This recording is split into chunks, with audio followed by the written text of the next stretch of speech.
Boker Tov, nous sommes le 13 janvier 2021, c'est l'heure du premier journal d'information en direct de Jérusalem sur Studio Kalita.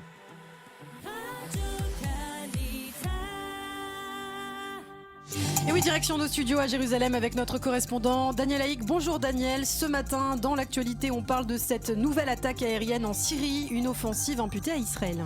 Oui, Lanaël, on peut même parler d'une série de raids aériens dans l'est de la Syrie selon le Centre de suivi syrien des droits de l'homme, une ONG qui est opposée au régime de Bachar Assad.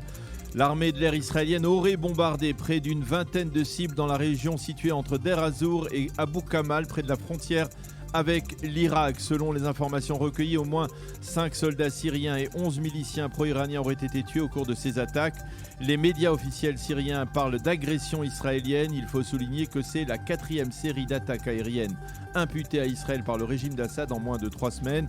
Il faut préciser que la zone bombardée s'est transformée ces dernières années en une vaste base militaire de l'Iran en Syrie. A noter également que le président libanais Michel Aoun a accusé Israël de violer son espace aérien lors d'attaques contre des positions en Syrie. Le Liban aurait l'intention de porter plainte à ce propos devant les instances de l'ONU. Et toujours sur le plan sécuritaire, on notera cette tentative d'attentat terroriste. Cette nuit, ça s'est déroulé à proximité du caveau des Patriarches à Hebron. Oui, un terroriste palestinien de 32 ans résidant dans la partie de la ville sous contrôle palestinien a tenté de poignarder la nuit dernière des gardes frontières stationnés dans le pourtour du caveau.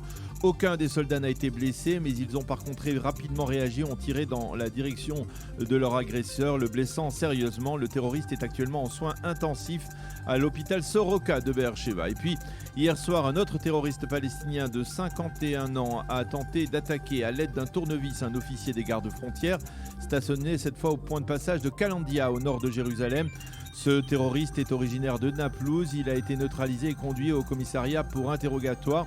Et puis on a appris hier que le Qatar avait décidé de maintenir ses subventions aux autorités du Hamas dans la bande de Gaza pour l'ensemble de l'année 2021. Ce sont donc quelques 30 millions de dollars qui continueront à être versés chaque mois par les Qataris via l'émissaire du Qatar dans la région, Mohamed El Hamadi. Dans le reste de l'actualité, la situation sanitaire maintenant liée à l'épidémie de Covid-19 en Israël, l'espoir et l'inquiétude dominent ce matin. Oui, et tout d'abord, il s'avère qu'à la suite des données préoccupantes de ces derniers jours sur le nombre de malades, de nouveaux malades, le ministère de la Santé devrait réclamer une prolongation du confinement actuel. Un confinement qui doit durer dans l'absolu 2 semaines et qui devrait se terminer le 22 janvier. On a recensé, il faut le souligner, hier 9025 nouveaux cas avec un taux de positivité de 7,2%. Au ministère de la Santé, on est particulièrement préoccupé par une augmentation du nombre de malades parmi les jeunes adultes et même parmi les adolescents.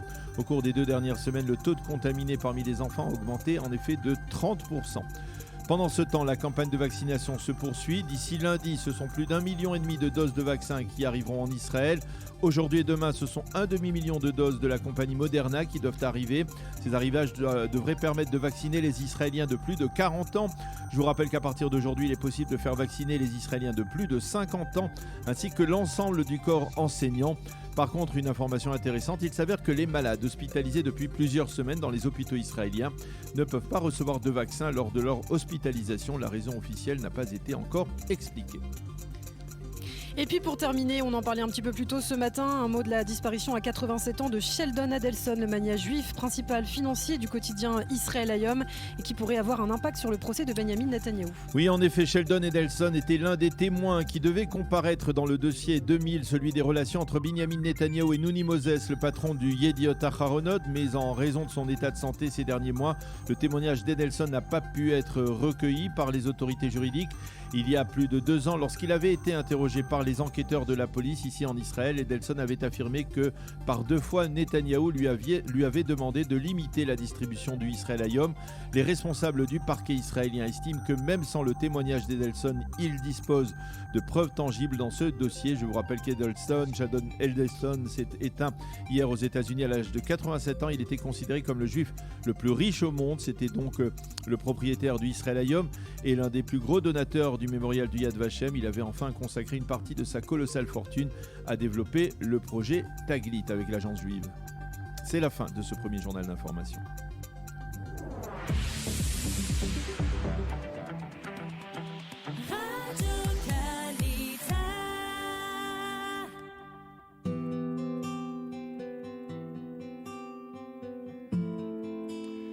La météo ce matin, il fera encore beau aujourd'hui sur l'ensemble du territoire israélien, mais le temps sera de plus en plus pluvieux à partir de ce soir avec des pluies sur le nord et le centre du pays. Des risques d'inondation dans le désert de Judée.